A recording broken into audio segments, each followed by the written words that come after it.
এমনি মোহনায়, হ্যাঁ, বিকেল 4টার সময় কি ফাঁকা থাকে মোহনা? না, বিকেলে কি ফাঁকা থাকে?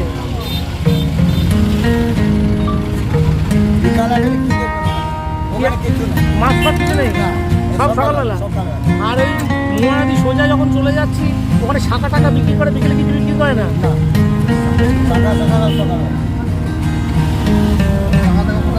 সব